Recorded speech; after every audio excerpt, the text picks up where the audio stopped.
Action. One was not supposed to laugh at others' misfortunes, but Maddie could picture the scene in her mind so perfectly, it caused her to laugh until her sides hurt. Oh gracious, I shouldn't. Please, don't tell me. Don't tell me nobody died. No, they're all alive and making each other miserable. Too spiteful to die. If you ask me, they moved into some relatives' houses in Delaware. Poor thing. The relatives, I mean, and Louis, the son-in-law, is with them. I heard Miss Colette sat herself in the middle of the street and refused to budge until her mother agreed that he could come with them. Now, sir, now stir your bones. Now stir your bones. That's enough storytelling and idling for one day. Let's go home. They decided to stay on the cool street as long as they could. No skip between them, seemingly free of worries and concerns. Maddie was going through all the families she knew, wondering who would take in an adorable imp. Trouble was she had no way of knowing which families still had parents. Nell stopped to pick up a daisy on the sidewalk. She held it up with a smile, and Maddie tucked it into her hair. They took another step as she found another daisy lying on the ground, not growing there as Maddie stood there puzzled. 3 daisies floated through the air. Nell put her hands up to catch them and spun around laughing.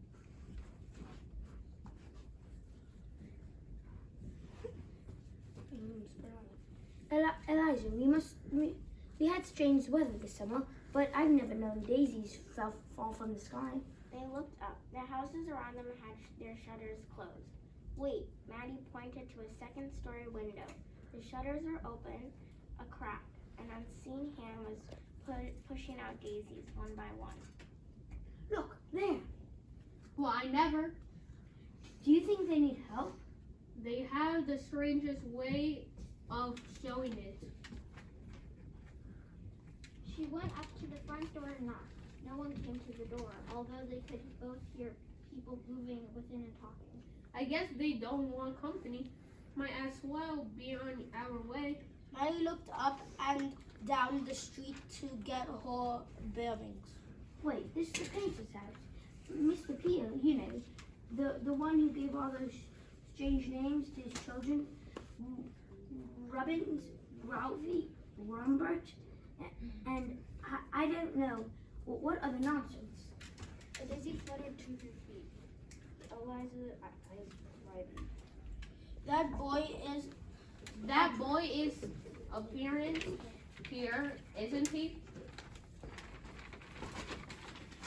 Eliza knew full well the answer.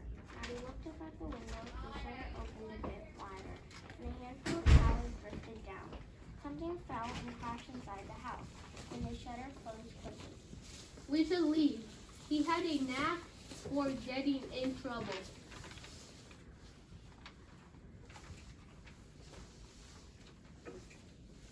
Maddie slowly helped Nell gather the flowers.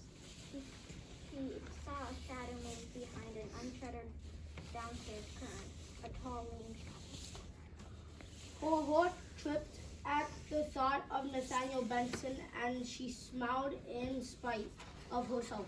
He was alive and still sending her flowers. If Maddie hadn't been carrying Nell, she thought she could have skipped all the way back to Eliza's. There was no more talk about returning Maddie to the coffee house or finding a different home for now. Joseph and Eliza agreed that she could stay. She couldn't live alone. Not with the deserted streets as dangerous as crowded sick rooms. They didn't talk about what would happen after the fever. Eliza promised they Cora learned her fate as soon as the epidemic was over. They didn't talk about Nell, they just loved her. 2 days later, Mother Smith sent the word that she had to help a family of 8 that had just lost their mother.